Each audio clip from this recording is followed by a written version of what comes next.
Umattend pala ako ng Christmas party at anniversary ng UPP group dito sa Islamabad. Ang ibig sabihin pala ng UPP ay United Pinoy in Pakistan. At karamihan talaga sa mga member nila ay mga OFW talaga sila. Madalang lang yung tulad ko na nakapangasawa ng Pakistani kaya naging member.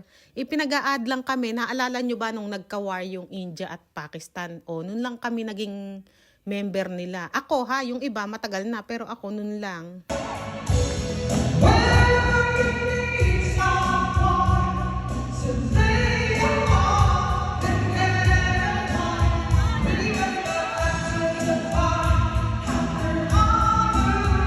Diyan pala sa red carpet yung entrance. Hindi na ako nakapag-video kanina nung nag-entrance kami kasi nahihiya ako. Siyempre, hindi ko kilala tong mga to. Isa lang ang kakilala ko dito na nag-invite sa akin. Nung una lang naman ako nahihiya, pero katagalan, ayun na, walang hiya na.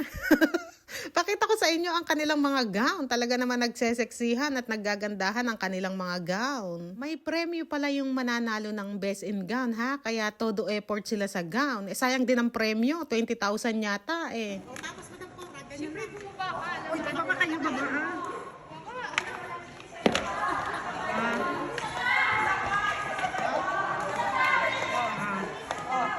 Kahit sa personal pala, kwela ka. Nakakatuwa naman. Ano na? Iwan mo dyan sa kanya.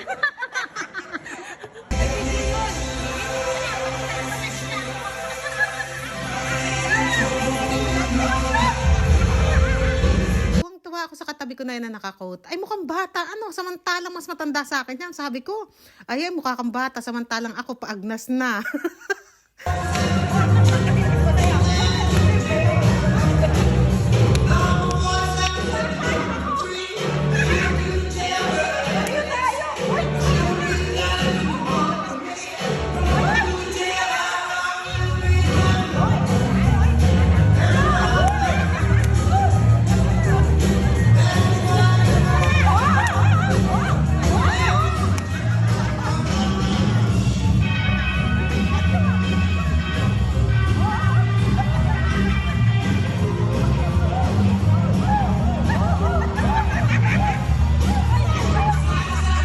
Si Mariam nga ay gutom na daw siya. Kaya ito si Madam ay sinamahan kami dito. Pakainin ko na daw si Mariam. Ayan, kumuha kami ng lumpia. Ay si Mariam. Binalik-balikan pa ni Mariam yan. Nakatatlo yata si Mariam. Siyempre, sasayaw din ako ng pangmalakasan ko. O, ganyan lang ang sayaw ko. Kasi nga, nanunood ang pamilya na asawa ko. Hindi tayo pwedeng magbudots dito. At na-meet ko pala, ito si Madam Rosana. Si Madam Rosana Ilyas, ang second wife ng Pakistan. For today's UPP 3rd anniversary and a joint Christmas party celebration.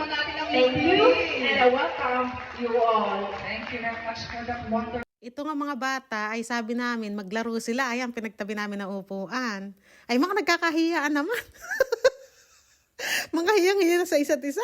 May mga nagsasabi pala, pwede pala yung ganyan suot dyan. Ay, pwede naman dito kasi ano to nirent nila yung isang venue na ito para nga sa gaganapin na ito. Pero pag lalabas sila, mga naka-coat yan o kaya nagche-change sila ng damit. Hindi sila lumalabas ng ganyang litawan likod nila. Sa isa na pala silang pinapakit sa stage dahil nga i-judge na kung sino ang mananalo sa best in gown.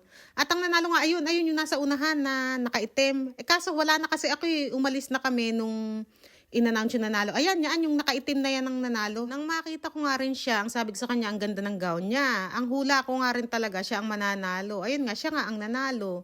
Pero yung iba naman, ay napakagaganda rin talaga ng gown nila. Talagang mapapahanga ka rin. Lalo na yung isa, napakaliit ng bewang ng isa dyan. Tuwan-tuwa ako, sana all. Sabi ko nga, ang judges pala dyan ay mga taga-embassy, taga-Philippine Embassy. Inimbita rin nila. Wala na nais, ligaya kang labis, oh, magandang dilag, oh, magandang dilag, wala na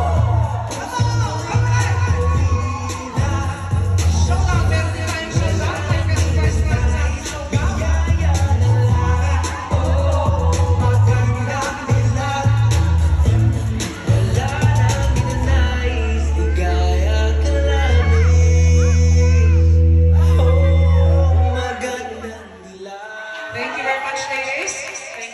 Ito ngang si Madam, ay napaka-sexy nito. Talagang mapapasana all ka na lang sa liit ng kanyang bewang. Dito pala ay may mga nag-perform din. Bukod sa kumanta, may mga sumayaw din. Marami yan sila, mga sumayaw, kumanta. Kaso yung iba, hindi ko na naibidyo kasi maaga kaming umalis dahil nga nakipagkita ko kay Toretto. Kaya maaga ako umalis dito. Meron din silang mga yung bunutan. Kaso hindi ako nabunot. Sa kasabiang palad, hindi talaga ako swerte sa ganitong mga bunutan sa rapol-rapol. Kadalasan pala sa kanila dito, matagal na sila dito sa Pakistan. Kasi huling pagpapadala dito ng mga worker sa Pakistan ay nung si Digong pa ang presidente. Tapos biglang in-stop, ibinan yung Pakistan sa pagpapalipad ng mga worker.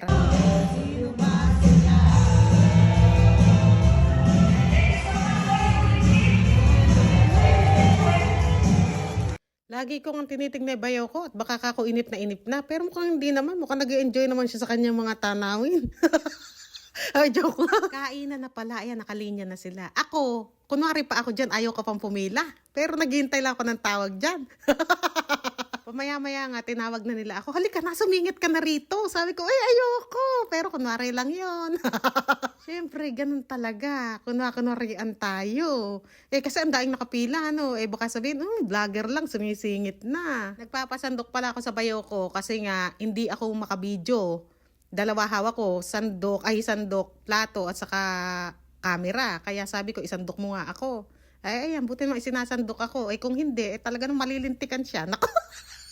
Tapang, hindi, joke lang, mabait naman yan. May nilagang baka nga rin sila. Ayan ang unang putahe. Sumunod naman itong pansit. Kumuha lang ako ng konti dyan at baka mamaya hindi ko naman maubos, diba? Marami pang nakahilerang pagkain, kaya konti-konti lang.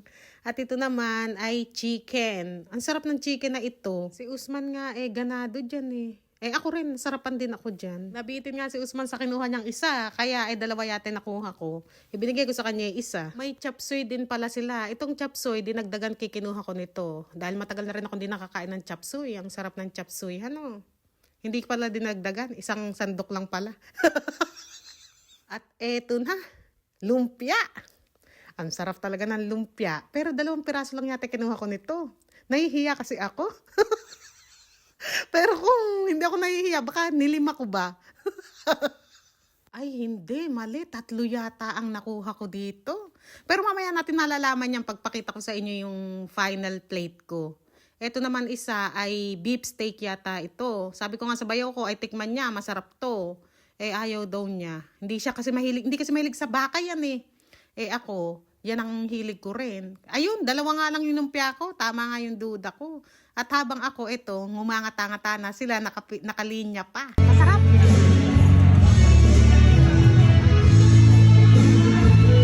Dito tayo. Madam, tagayan mo pa ako. Tagayan mo ako, Dam. Pwede na rin. Ay! Okay lang. Okay lang. Ay. Mag-hello naman dyan. Hello. Isang hello naman dyan.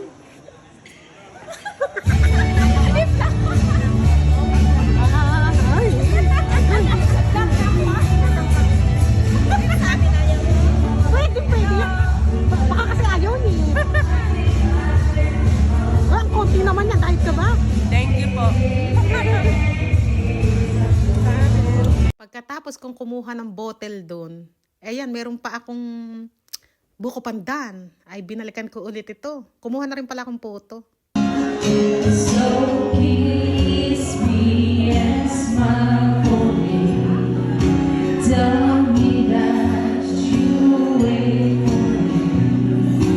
Hold me like you'll never let me go.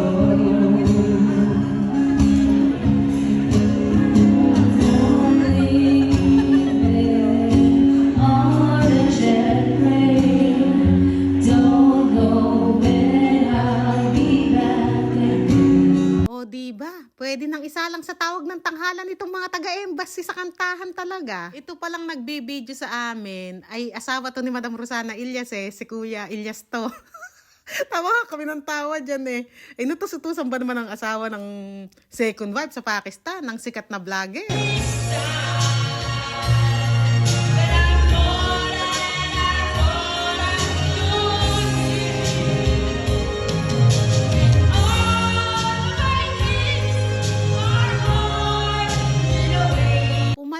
pala si Mariam dito, Marami nagbigay kay Mariam dito ng pera kaya tuwan-tuwa si Mariam, nakarami siya.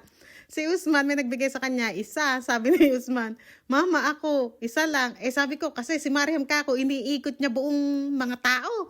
Si Mariam kasi lakad ng lakad yun. Wala kaibigan kasi si Mariam, kaya pumaldo si Mariam dyan. Tapos, meron din sa akin nagbigay dyan, pandagdag ko daw sa pakain sa mga bata. Kaya, okay di pagpunta namin. Pumaldo si Mariam Dito pala ay nagsisimula na yung bunutan. Pero hindi pa matatapos yung party kasi alas 3 pa lang. Hanggang alas 5 yata sila rito natapos. May mga iba pang nag-perform. Pero umuwi na nga kasi kami, umalis na kami.